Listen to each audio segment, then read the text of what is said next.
चलिए शुरू करें। गुड आफ्टरनून, कैसे हैं सब?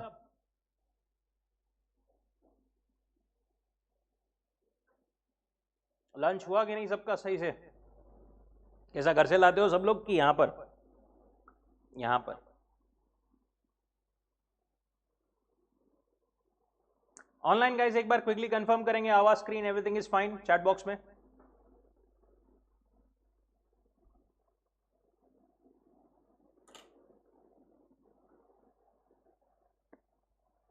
Can you quickly confirm in the chat box if everything is fine?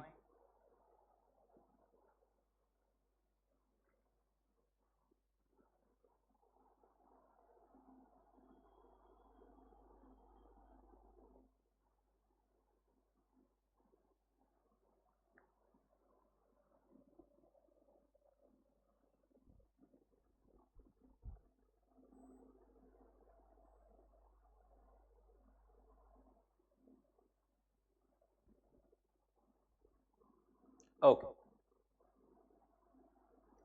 चलिए let us begin.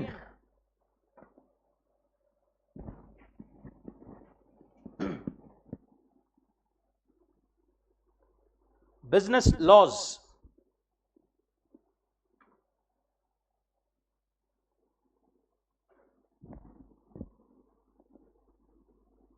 Business laws में इंडियन रेगुलेटरी फ्रेमवर्क पढ़ रहे थे अपन।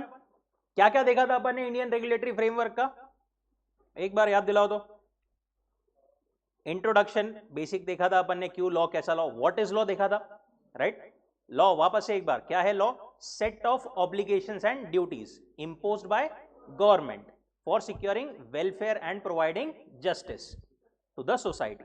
इंडिया का legal framework reflect social, political, economic and cultural aspects of our vast and diversified country. Sources कितने थे अपने पास में लॉ के? 4। कौन से कौन से?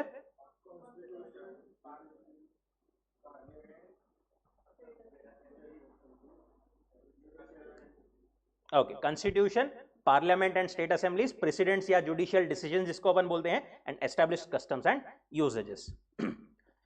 देन इंडिया का सिस्टम कैसा है गवर्नमेंट का? यूनिटरी है या फेडरल है? दो सिस्टम अपन ने देखे थे, यूनिटरी एंड फेडरल। कौन सा इंडिया का सिस्टम कैसा है?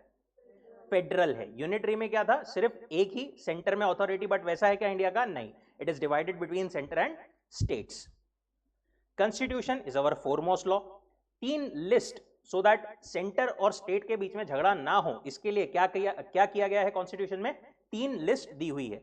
एक पहली लिस्ट जिसे सेंट्रल लिस्ट या यूनियन लिस्ट बोलते हैं, उसमें कौन से मैटर्स दिए हैं? जिसके बारे में सिर्फ सेंट्रल गवर्नमेंट रूल, कायदे, कानून, नियम, लॉ बना सकती है। स्टेट लिस्ट में वो सारे मैटर जिसमें सिर्फ स्टेट वाले बना सकते हैं, एंड जॉइंट या कॉन्करेंट लिस्ट जिसको अपन बोलते हैं, उसमें सारे दोनों मिलकर, मतलब दोनों भी लॉ बना सकते हैं। Process of making law very important. क्या था? सबसे पहले क्या आता है? बिल। बिल कहां आता है वो बिल? उसके बाद में प्रेसिडेंट की असेंट, बस वहां पर बन गया क्या लॉ? लास्ट स्टेप क्या है? ऑफिशियल गजेट में notification. Perfect. Next topic is types of laws in Indian legal system. देखो, लॉ ये एक ब्रॉड टर्म है, इसको अलग अलग टाइप्स में हमारे पास में क्लासिफाई करके दिया गया है। एक ब्रॉड हेडिंग जो है वो 4 इसमें दिया है। एक होता है क्रिमिनल लॉ, एक होता है सिविल लॉ, एक होता है common law,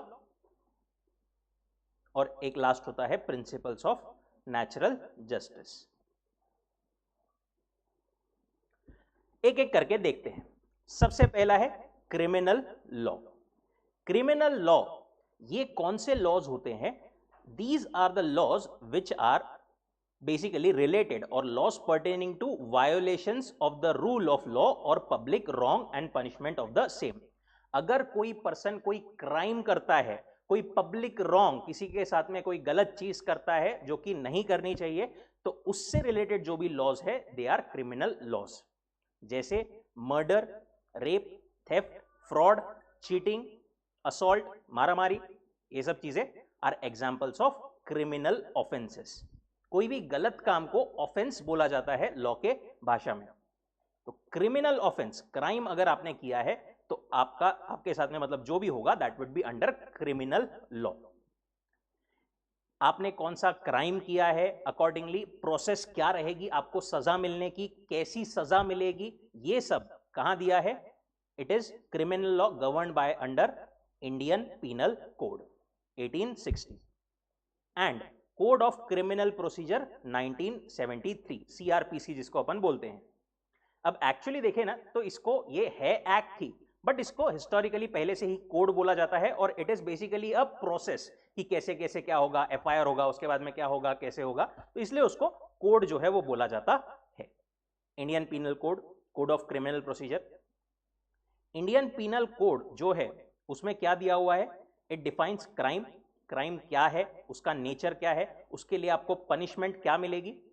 and criminal procedure code में क्या दिया हुआ है? Exhaustive procedure for executing the punishment of the crime. Crime किया किसी ने तो उसको अरेस्ट कैसे किया जाएगा, कौन से बेसिस पर किया जाएगा, फिर उसको किसके सामने प्रेजेंट किया जाएगा, एक पूरा एलैबोरेट प्रोसेस वहां पर दिया हुआ है। That is criminal law. दूसरा जो है वो क्या है? Civil law. ठीक, सिविल लॉ कैसा लॉ है या क्या लॉ है? बेसिकली कोई दो पर्सन्स के बीच में किसी मैटर से रिलेटेड झगड़ा हो गया। For example,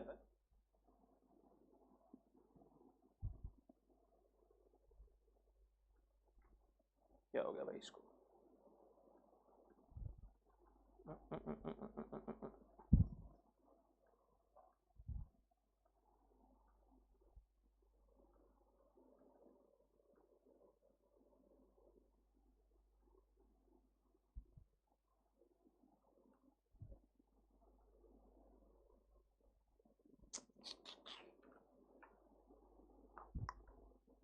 technology.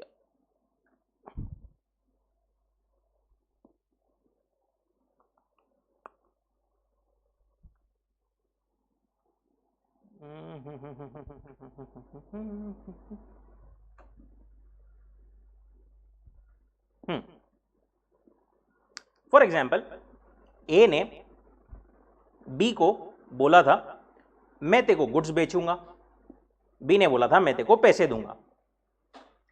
अब यहां पर ए ने अपना काम नहीं किया या बी ने अपना काम नहीं किया। ए बोल रहा है नहीं नहीं तेरी गलती है, तूने ऐसा कुछ तो भी किया। बी ने बोला नहीं नहीं तेरी गलती है, तूने ऐसा कुछ तो भी किया। दोनों ने कुछ क्राइम नहीं किया है, बट यहां पर क्या है, दोनों में कुछ मैटर को लेकर के डिस्प्यूट हो गया है, झगड़ा हो गया है। अब इसको सॉल्व कैसे किया जाए? इसके रिलेवेंट जो लॉज होते हैं ना, दे आर सिविल लॉज। कि किसी ने अगर कॉन्ट्रैक्ट किया किसी के साथ में, दो पर्सन के बीच में कॉन्ट्रैक्ट हुआ और वो कॉन्ट्रैक्ट फुलफिल नहीं हुआ, तो उसके रिलेवेंट डिसीजन कैसे क्या होगा, उसको एप्लीकेबल लॉज कौन से हैं, या फिर फैमिली सेटलमेंट रिलेटेड बहुत सारे लॉज होते हैं, सेल ऑफ गुड्स के रिलेटेड बहुत सारे लॉज होते हैं। इसमें से मेन तो अपन सेल ऑफ गुड्स और कॉन्ट्रैक्ट एक्ट तो पूरा पढ़ने वाले हैं, बट ये सब जो लॉज होते हैं they are civil laws.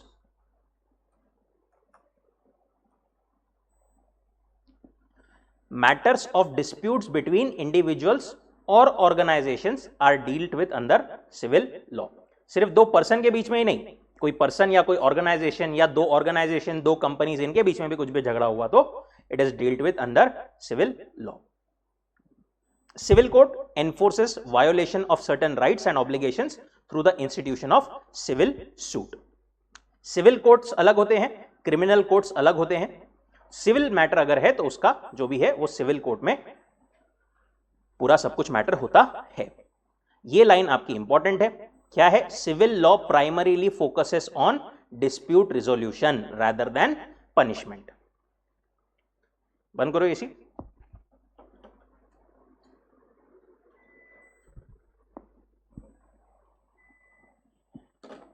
Civil law का मेन फोकस काय पे होता है? डिस्प्यूट रिजोल्यूशन, दो लोगों का झगड़ा मिटाने, ना कि पनिशमेंट।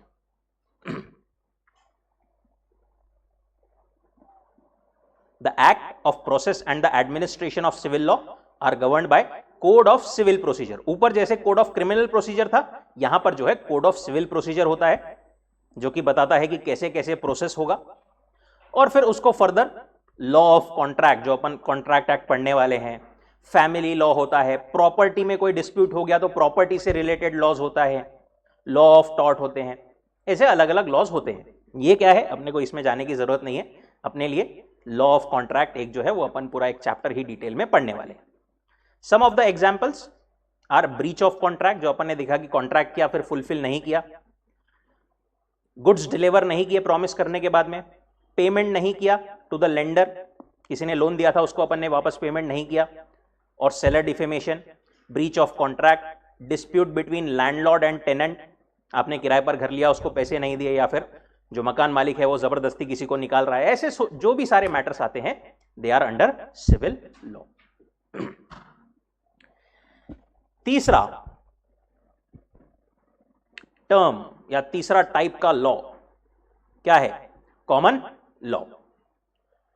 क्या बोला था अपन ने? कॉमन लॉ क्या है? जो अपन ने सोर्सेस ऑफ लॉ में पढ़ी थी एक चीज,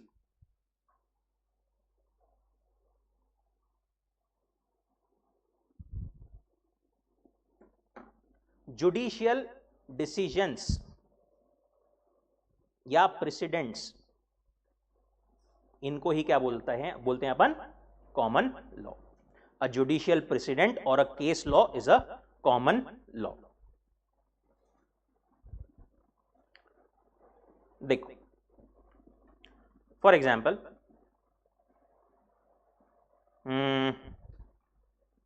आपको जो है अभी तक से फॉर एग्जाम्पल पॉकेट मनी नहीं मिलती थी घर पे, अभी आप थोड़े बड़े हो गए, घर से बाहर जाना पड़ता, रोज क्लास आना पड़ता, ये करना पड़ता, वो करना पड़ता, पॉकेट मनी डिसाइड करने का टाइम है। घर पर आपने बात की, घर पर पूरा एक एनालिसिस किया गया कि आपको डेली नॉर्मली क्या काम होता है, कितना ट्रैवलिंग होता है, कैसे कैसे क्या क्या होता है, सब कुछ काम सब मिला जुलू के से फॉर एग्जाम्पल डिसाइड किया गया आपको 5,000, ज्यादा है क्या? कम है, 5,000 पॉकेट मनी से फॉर एग्जाम्पल डिसाइड किया गया। अब ये एक महीने के लिए डिसाइड हो गया। अब नेक्स्ट मंथ जब आएगा तो नेक्स्ट मंथ क्या लगता है, पूरा वापस से एनालिसिस होना चाहिए या पहले डिसाइड हो गया एक बार उसी को फॉलो करेंगे अपन? जो डिसाइड हो गया उसको ही फॉलो करेंगे ना, ये डबल से काय को माथा ये करना है अपने को, मगजमारी करना है, राइट? एक बार पूरा अपन ने डिस्कस किया, डिसाइड किया, उसी को फॉलो करेंगे जब तक कुछ मैटर चेंज ना हो जाए या फिर सिग्निफिकेंट चेंजेस ना हो जाए। लॉ भी इसी टर्म्स पे काम करता है। अगर किसी कोर्ट ने ए और बी के बीच में कोई झगड़ा हुआ और किसी कोर्ट ने इन दोनों के मैटर को पूरा एनालाइज करके डिसीजन दिया है, उसके बाद में सी एंड डी के बीच में भी सेम मैटर पर अगर झगड़ा हुआ है, फैक्ट्स एंड फिगर्स सेम है, तो काय को वापस से पूरा एनालिसिस किया जाए? एक बार डिसाइड हुआ है ना, उसका रेफरेंस देकर के इस मैटर में भी सेम जजमेंट लगा दी जाएगी। इस प्रिंसिपल को बोलते हैं stair डेसिसिस, which means to stand by that which is decided। एक बार जो डिसाइड हुआ ना वो फॉलो हम करेंगे।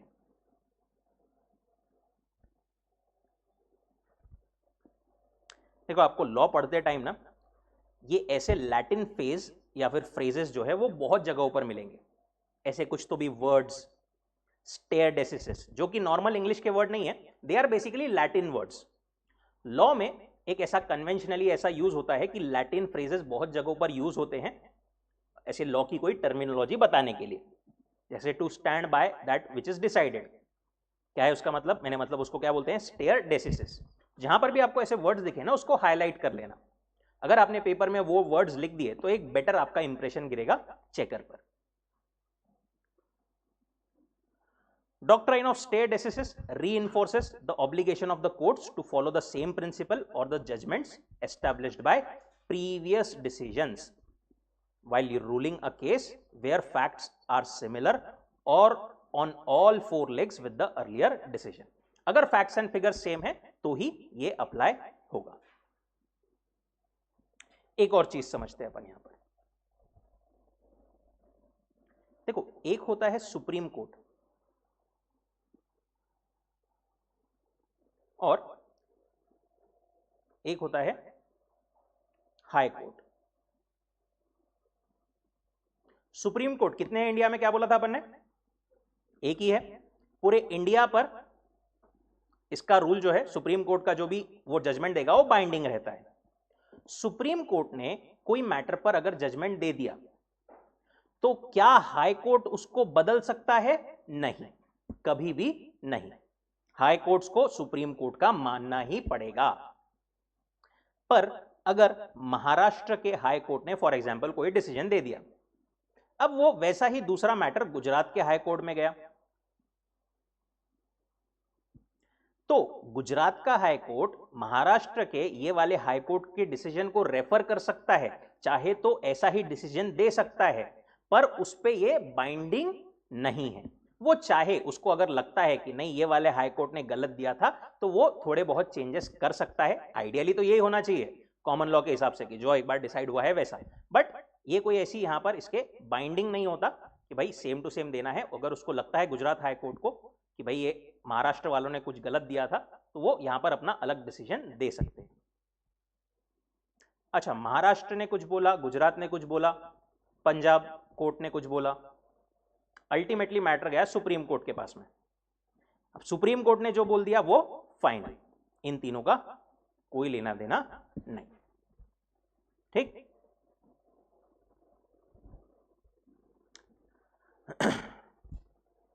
और एक चीज आगे अपने को आएगी, यहां पर एक्चुअली दी हुई है, ऊपर होना चाहिए था ये. A judgment can override or alter a common law, but it cannot override or change the statute. High court ने एक डिसीजन दिया महाराष्ट्र के, गुजरात हाई कोर्ट को लगता है कि नहीं ये गलत है, उन्होंने दूसरा डिसीजन दे दिया. वो कर सकते हैं ऐसा? बिल्कुल कर सकते हैं. सुप्रीम कोर्ट को लगता है नहीं इन दोनों ने गलत बोला, कुछ तीसरी ही चीज होनी चाहिए थी. सुप्रीम कोर्ट बदल सकता है? बदल सकता है.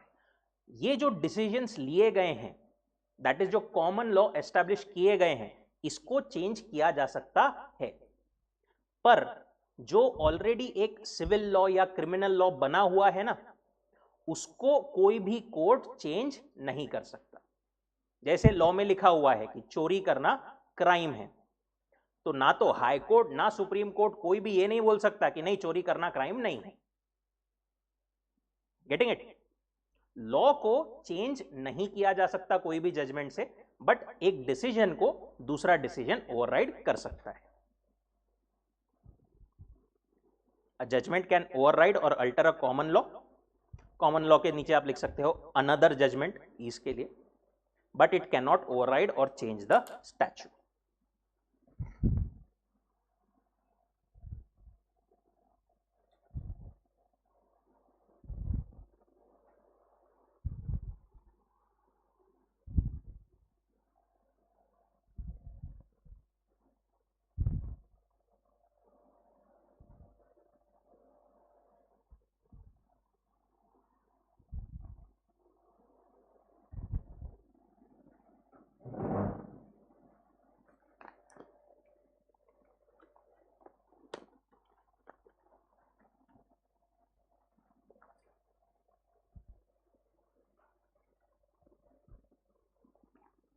अच्छा, जिन लोगों की ये हो गई है एडमिशन, उन्होंने ब्रेक में लगे तो या फिर जाते जाते नीचे से ये कलेक्ट कर लेना, लॉ की क्वेश्चन बैंक ऑफिस में से.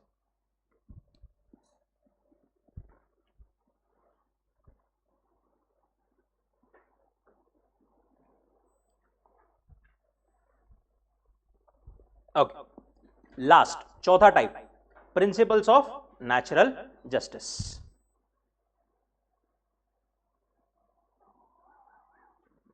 Principles of natural justice. Natural justice, सामान्य न्याय, क्या बोलता है? इसको often known as just natural, again एक लैटिन फ्रेज। क्या बोलते हैं ये? These are certain fundamental principles of justice going beyond written law. ये ऐसी चीजें हैं जो कि लिखी हुई नहीं है, बट बेसिक एक कॉमन सेंस बोलता है कि ये चीज तो फॉलो होनी चाहिए। जैसे ए और बी के बीच में झगड़ा हो गया, दोनों कोर्ट में गए, कोर्ट ने सिर्फ ए की बात सुन करके डिसीजन दे दिया, क्या ये सही है? फिर क्या करना चाहिए कोर्ट ने? दोनों की बात सुनना चाहिए, दूसरे पार्टी को भी अपनी मतलब बोलने का मौका तो मिलना चाहिए ना। This is nothing but natural justice. Second वाला, ऑडी अल्टरम पार्टेम, meaning hear the other party और give the other party a fair hearing. At least दूसरे वाले की बात तो सुनो।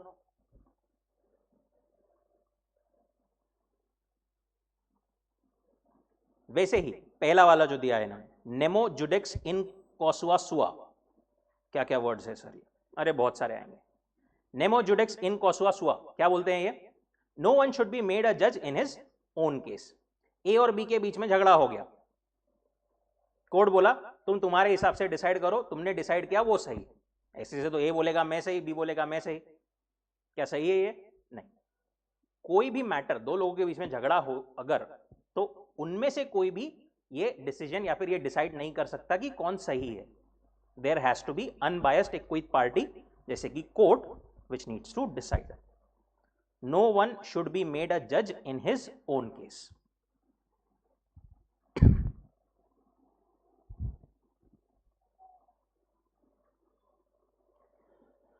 बहुत बार आया है ये question, what are the various types of laws in Indian legal system?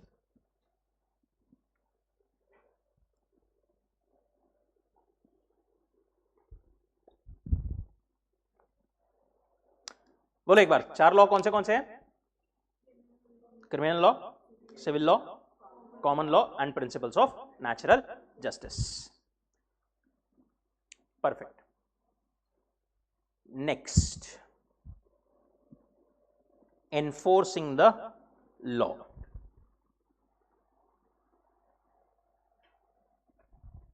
अपन ने इतने सारे लॉ देख लिए, लॉ प्रोसेस कैसे होता है, what are various types of laws, अलग अलग टाइप्स ऑफ लॉज है, सब कुछ है, सब लॉ सेटअप वगैरह तो सब कुछ प्रॉपरली है।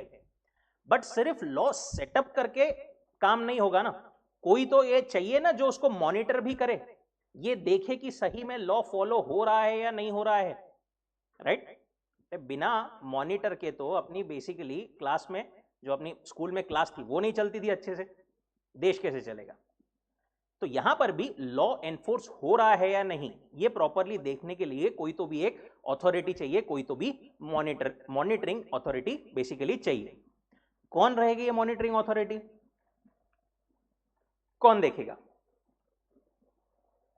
एग्जीक्यूटिव, ठीक है, यहां से पढ़ के एग्जीक्यूटिव बोल दिया आपने, पर एग्जीक्यूटिव मतलब कौन?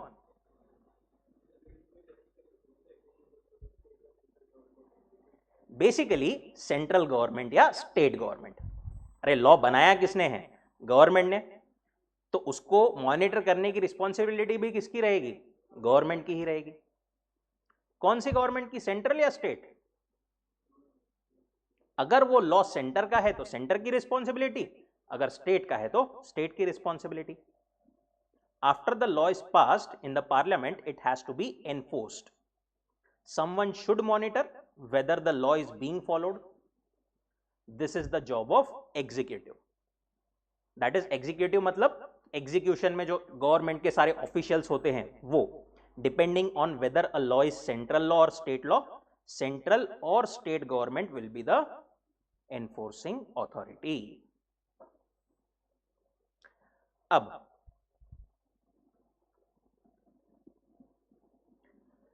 अपन ने क्या बोला था, पार्लियामेंट में बहुत सारे लोग हैं, पार्लियामेंट में जो चीफ होता है इन सब लोगों का, उनको क्या बोलते हैं अपन? हाँ, स्पीकर नहीं, स्पीकर तो वो वहां पर वो ये देखते हैं, प्राइम मिनिस्टर, राइट। यहां पर क्लास में फॉर एग्जांपल आप दोनों के बीच में झगड़ा हो गया, क्या उसको सॉल्व करने डायरेक्ट मोदी जी आएंगे क्या? राइट। अगेन बाहर, प्रेस्टीज के बाहर कहीं पर चलते चलते कोई दो लोगों के बीच में कुछ झगड़ा हो गया, क्या करेंगे? डायरेक्ट मोदी जी को बुलाते, डायरेक्ट अमित शाह जी को बुलाते? नहीं, ऐसे नहीं चलेगा काम। देश तो इतना बड़ा है, इतने सारे लोग हैं, डेली बेसिस, डेली छोड़ो, हर मिनट बेसिस पर हर जगह कहीं ना कहीं कुछ ना कुछ हो रहा होगा डिस्प्यूट्स। कैसे किया जाए इसको सॉल्व? इसके लिए बनाई जाती है अलग अलग मिनिस्ट्रीज। जैसे आपने नाम सुना होगा होम मिनिस्ट्री और finance ministry, ministry of law and justice,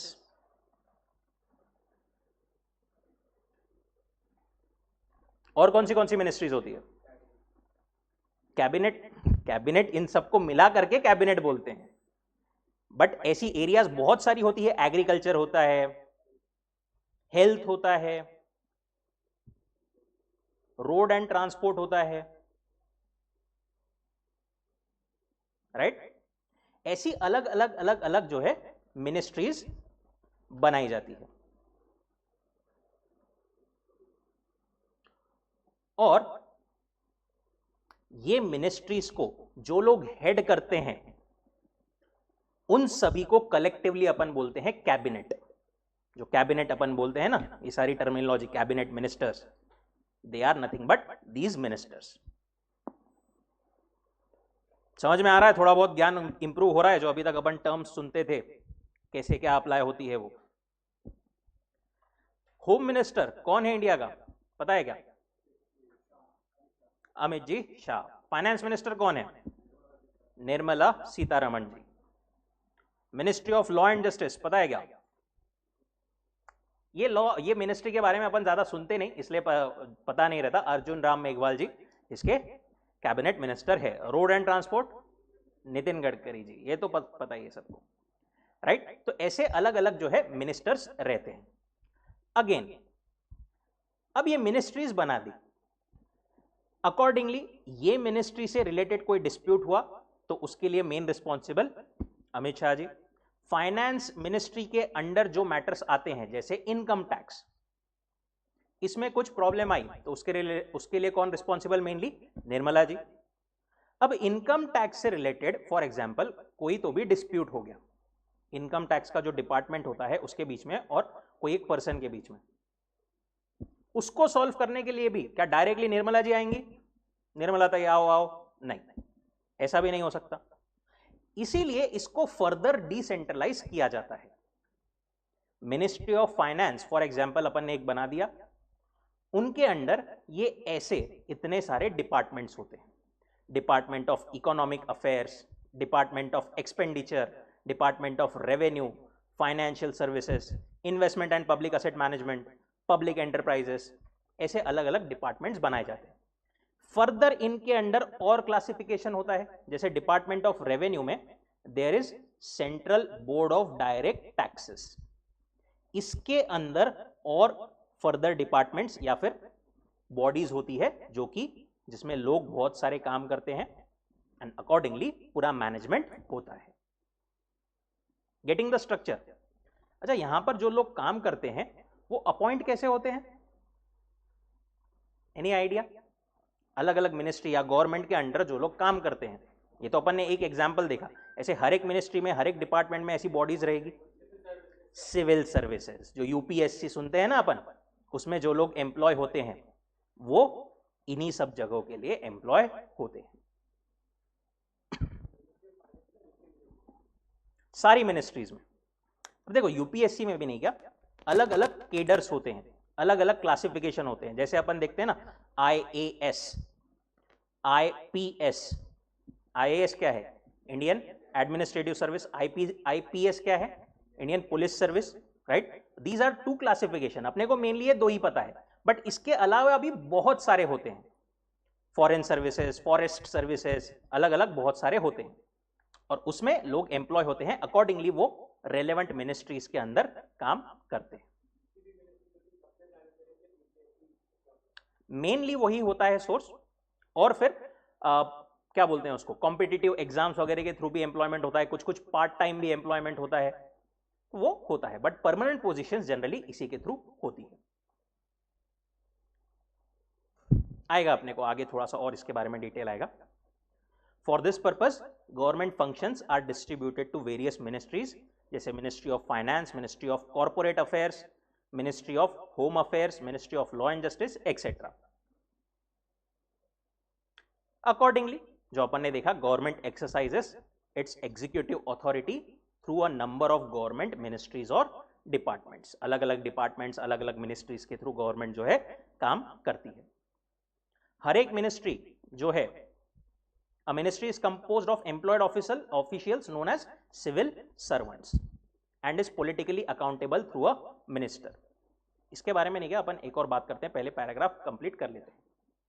most major ministries are headed by cabinet minister. हर एक मिनिस्ट्री में कैबिनेट मिनिस्टर रहता है, जो कि who sits in union council of minister, जिसको अपन कैबिनेट भी बोलते हैं। And they are typically supported by team of junior minister उनके अंडर, और पिलांटू उनके, पिलांटू नहीं मतलब this is the wrong word, but उनके जो है उनको सपोर्ट करने के लिए टीम रहती है मिनिस्टर्स ऑफ स्टेट। जैसे अपन ने देखा इनकम टैक्स एक्ट, इसकी मेन रिस्पॉन्सिबिलिटी किसकी है, ministry of finance. It is implemented and enforced by ministry of finance. किसके थ्रू करती है मिनिस्ट्री ऑफ फाइनेंस भी, थ्रू डिपार्टमेंट ऑफ रेवेन्यू, उसके अंदर भी the central board of direct taxes, and administered by the officers of Indian revenue service, IRS। अब ये various ministries क्या होती है, कौन सी होती है, कैसी होती है, ये अपन कवर करेंगे कल। अच्छा, यहां पर एक चीज जो अपन देख रहे थे, a ministry is composed of employed officials known as civil servants and is politically accountable through a minister. देखो कोई भी मिनिस्ट्री में नहीं क्या, एक कैबिनेट मिनिस्टर तो होते हैं,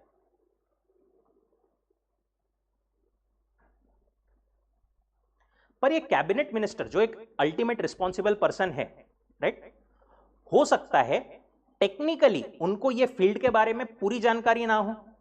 अब जो मिनिस्टर है वो तो कहां से, मतलब अपने इससे इलेक्शन से एम्प्लॉय होते हैं ना, राइट, वो लोग वहां पर कैसे जाते हैं, अपन ही लोग इलेक्ट करते हैं उनको, राइट। जो एमपीज अपन इलेक्ट करते हैं, उन एमपीज में से ही तो एक पर्सन कोई तो भी कैबिनेट मिनिस्टर बनता है कोई भी मिनिस्ट्री का। तो ये जरूरी नहीं कि उनको पूरा नॉलेज हो इस मिनिस्ट्री का, पॉलिटिकली वो रिस्पॉन्सिबल रहेंगे, बट इसमें एक्चुअली कोई भी मिनिस्ट्री में एक्चुअली देश को चलाने में जिन लोगों का हाथ होता है ना, they are mainly our UPSC वाले, जो भी मतलब सिविल सर्वेंट्स जिसको अपन बोलते हैं वो। ये IAS या IPS जो अपन सुनते हैं, अपने को लगता है बहुत बड़ी पोस्ट है, this is very basic post, एकदम स्टार्टिंग की पोस्ट है ये, जैसा अपन बोलते हैं ना एकदम बच्चे वाली पोस्ट है। यहां से देयर आर सर्टन, मतलब उसमें स्टेजेस, एग्जैक्टली स्टेजेस आपको मिल जाएगी, इंटरनेट पर आप सर्च करोगे तो there has to be certain number of service. धीरे धीरे आपका प्रमोशन होते होते होते होते आप एक लेवल पर पहुंचते हो जहां पर आप किसी कैबिनेट मिनिस्टर के सेक्रेटरी बनते हो। This is considered to be a very high और we can say highest post in the ministry. मतलब अगर मैं बोलूं फाइनेंस मिनिस्टर, फाइनेंस मिनिस्ट्री में जो सेक्रेटरी है, जो हाईएस्ट पोस्ट है, वो पर्सन इतने पावरफुल रहते हैं कि उनके एक बोलने के हिसाब से अपने पूरे देश की बैंक्स काम करेगी, उनके हिसाब से अपने पूरे देश का इनकम टैक्स एक्ट चलेगा, उनके हिसाब से ही पूरा जो फाइनेंस है वो रेगुलेट होगा। ऐसा जो है होता है। तो कैबिनेट मिनिस्टर रिस्पॉन्सिबल है बट पॉलिटिकली, एक्चुअल जो एग्जीक्यूशन करते हैं ना, they are our civil servants. ठीक, परफेक्ट। चलिए रुकते हैं यहां पर। Thank you so much.